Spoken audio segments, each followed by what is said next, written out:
నమస్తే, welcome to of the record. నేను సింధు.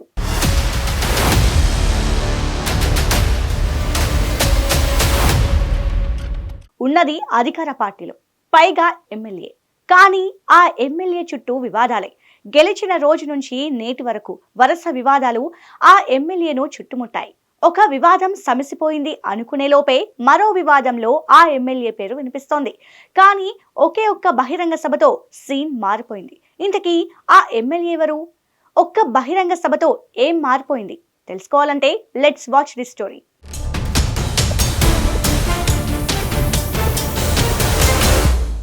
దగ్గుపాటి వెంకటేశ్వర ప్రసాద్. ఈ పేరు గత ఎన్నికల ముందు వరకు పెద్దగా ఎవ్వరికీ తెలియదు. కానీ 2024 ఎన్నికల్లో తెలుగుదేశం పార్టీ అనంతపురం అర్బన్ నియోజకవర్గ అభ్యర్థిగా టికెట్ కైవసం చేసుకున్నారు. అప్పట్లో నియోజకవర్గ వ్యాప్తంగా నిరసన సెగలు రేగిన పార్టీ పరిశీలకుల మంతనాలతో పరిస్థితి చల్లబడింది. ఇక ఆ ఎన్నికల్లో దగ్గుపాటి వెంకటేశ్వర ప్రసాద్ విజయాన్ని సొంతం చేసుకున్నారు. అప్పటి నుంచి ఆయన వరుసగా వివాదాల్లో నిత్యం వార్తల్లో నిలుస్తూ ఉన్నారు. పార్టీ అధికారాన్ని చేపట్టి 15 నెలలు గడిచినప్పటికీ నియోజకవర్గంలో అంతర్గత కుమ్ములాటలతో ఆ ఎమ్మెల్యే తీవ్రంగా సతమతమయ్యారట.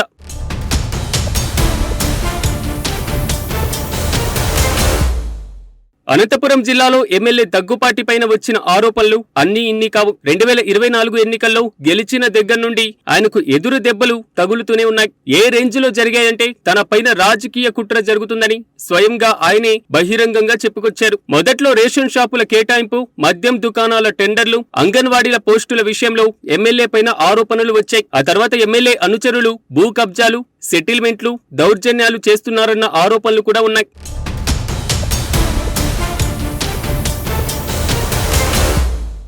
ఇవన్నీ ఒక ఎత్తైతే జూనియర్ ఎన్టీఆర్ వార్ 2 సినిమా సందర్భంగా ఎన్టీఆర్ అభిమాని ధనుంజయ నాయుడుకు ఫోన్ చేసి జూనియర్ ఎన్టీఆర్ ను బూతులు తిట్టారు. ఈ ఆడియో వైరల్ అయింది. అయితే ఆడియో వాయిస్ తనది కాదని సర్దుకునేటువంటి ప్రయత్నం కూడా చేశారు. కానీ మ్యాటర్ సీరియస్ అవ్వడంతో జూనియర్ ఎన్టీఆర్ అభిమానులకు క్షమాపణ చెప్తూ వీడియో విడుదల చేశారు.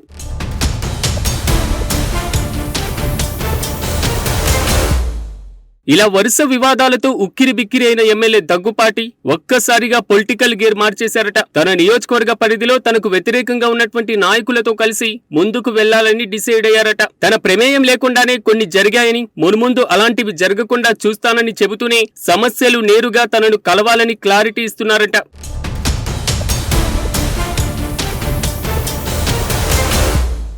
ఇక అనంతపురంలో జరిగిన సూపర్ 6 సూపర్ హిట్ బహిరంగ సభ సక్సెస్ చేయడంలో దగ్గుపాటి కీలకంగా వ్యవహరించారన్న ప్రచారము జరుగుతుంది. దీంతో అధిష్టానం దగ్గర మంచి మార్కులు పడ్డాయన్న టాక్ వినిపిస్తుంది. అంతేకాదు మొన్నటి దాకా తనను వ్యతిరేకించిన స్థానిక నేతలు తర్వాత తనతో కలిసి రావడానికి కూడా సభ సక్సెస్ అవ్వడమే కారణమని తెలుస్తుందట. ఇప్పుడు నియోజకవర్గంలోని నేతలందరూ ఒకే తాటి మీదకి రావడంతో దగ్గుపాటి కాస్త ప్రశాంతంగా ఉన్నట్లుగా తెలుస్తోంది. మొత్తానికి తమ నేత ఇప్పుడు అందరివాడుగా మారడంతో సంతోషంలో ఉన్నారు అనంతపురం అర్బన్ నియోజకవర్గ తెలుగు తమ్ముళ్ళు.